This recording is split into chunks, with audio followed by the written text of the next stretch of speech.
Spider-Man Life Story and Miles Morales Spider-Man are two different approaches to superhero comics that addresses two different viewerships. I find that Spider-Man Life Story is geared more towards experienced readers and those who has either grown up with Spider-Man or has followed the character for a long time.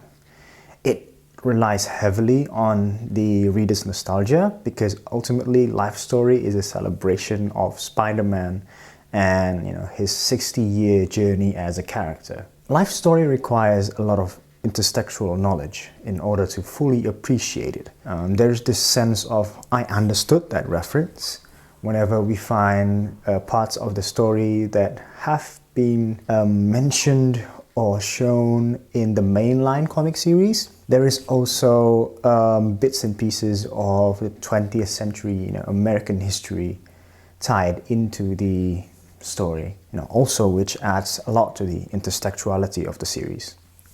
As such, we can safely assume that Life Story appeals more towards older, more experienced readers. Miles Morales Spider-Man, on the other hand, is a perfect entry for new readers into Marvel Comics, basically. So, to start, he's a fresh character, but not too new in a sense that Miles carries the legacy of Spider-Man. That means he has the Spider-Man origin story, him being bitten by a spider, his cheeky attitude, the Spider-Man cheeky attitude, and the Spider-Man double life, the Miles Morales as a high school student and Miles Morales as the Spider-Man. And most importantly, I think Miles Morales inherited Spider-Man's legacy of youth. As a result, Miles Morales offers a lighter, more grounded story that makes us remember to the days of comic books in the golden and silver age in comparison to the more somber Spider-Man Life Story. The question is, why though? Why try to reinvent a genre-defining character as big as Spider-Man? My guess is this was Marvel's attempt to diversify its cast of characters while at the same time, expand its readership, towards younger readers.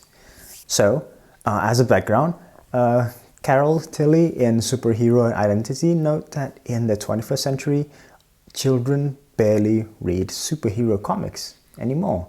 In fact, 98% of readers are adults.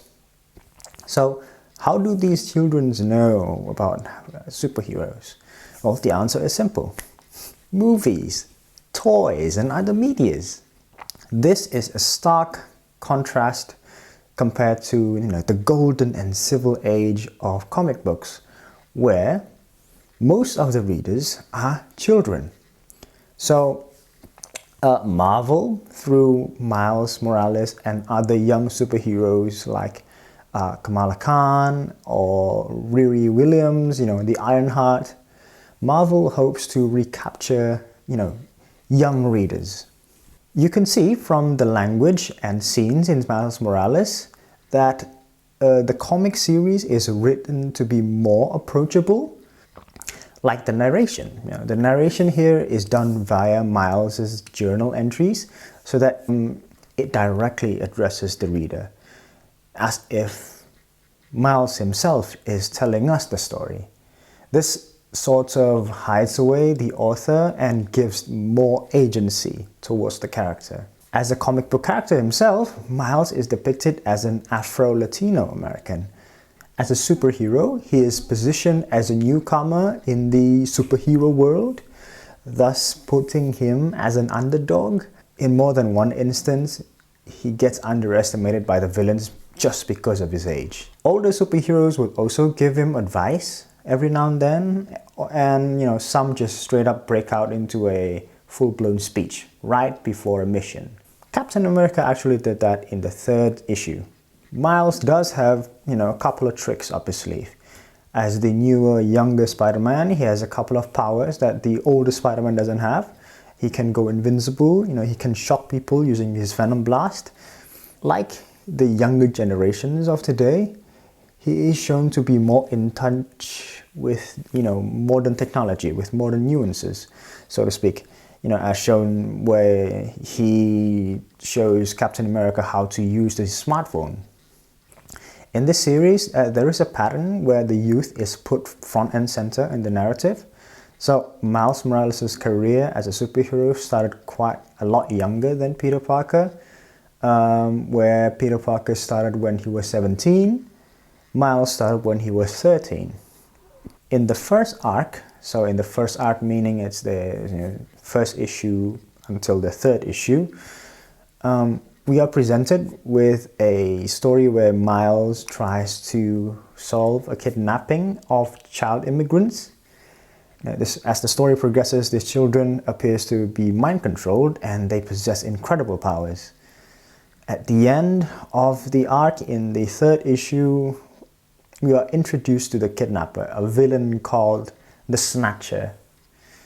And this person has mind-controlling powers, and this person also coincidentally is extremely racist.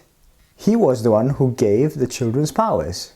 So what happens is that when he uses his powers towards adults, it would cause them to experience extreme pain. However, when he uses it against children, he awakens, abilities inside these children. Essentially, he gave them powers. In typical superhero comic fashion, this series also have political commentary.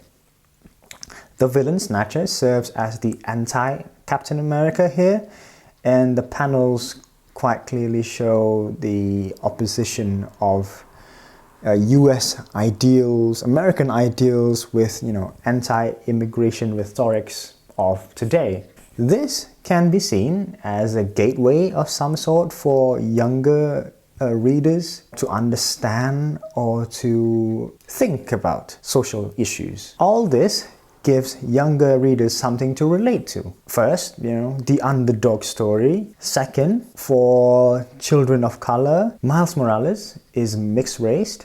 He is half black, half Latino. There's also the power relation between adults and children in the fourth issue. And also, Miles Morales being underestimated all the time. All these can be relatable for children. In conclusion, this series, and like others, addresses young readers. And I think this is done with the hope that in the future, they will be as nostalgic about these characters and this comic book series as the adults do now, with characters like Spiderman, Captain America, Iron Man, the Hulk, and other multitudes of comic book characters.